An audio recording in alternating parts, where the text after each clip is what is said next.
নাম জপ করলে আমাদের বিকর্মের বিনাশ হয়, কিন্তু এই নাম জপ যদি আমরা মনোসংযোগ না দিয়ে করি তাহলে কিন্তু কোনো ফল লাভ হয় না।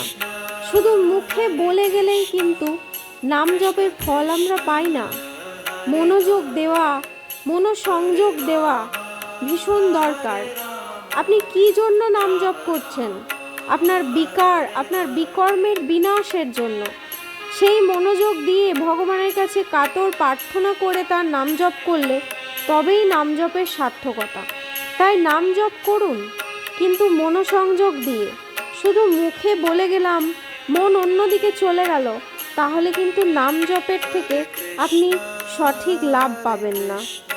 রাধে রাধে।